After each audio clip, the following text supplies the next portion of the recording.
Hello, welcome. This is Angops Online TV. In this edition of our International Highlight, we are going to review the developments around the world, starting from Africa, where election results are awaited in Burundi. Please stay with us. About 3.8 million voters have cast their ballot to elect the parliament, despite opposition boycott in Burundi. The African Union ruled out its participation as observer for the legislative election, saying there were no conditions for a credible process.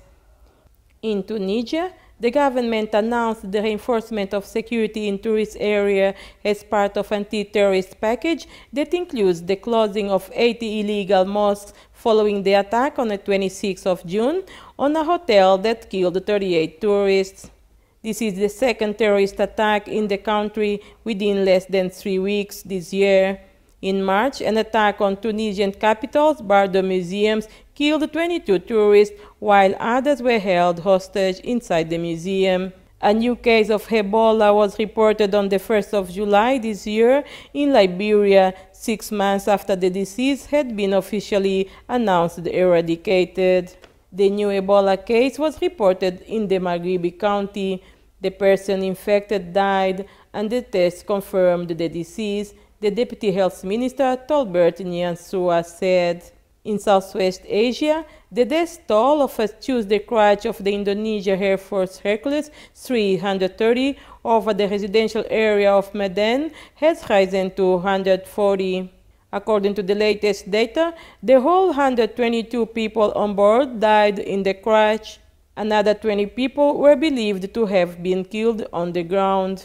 The United States and Cuba announced on Wednesday a deal to restore diplomatic relations and open embassies in the respective capitals. The relations between the two countries that broke down 50 years ago are coming back to normal 6 months after the historical reapproximation announced by the US President Barack Obama to his Cuban counterpart Raul Castro.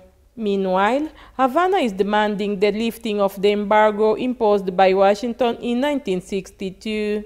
The economic crisis in Greece continues in the center of the government's concern, given its failure to pay the country's 1.6 billion euros debt to the International Monetary Fund until June 30.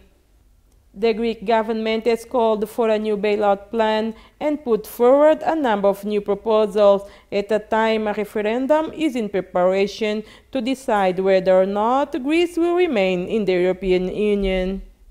It's always a pleasure to have your company. We'll see you in our next edition.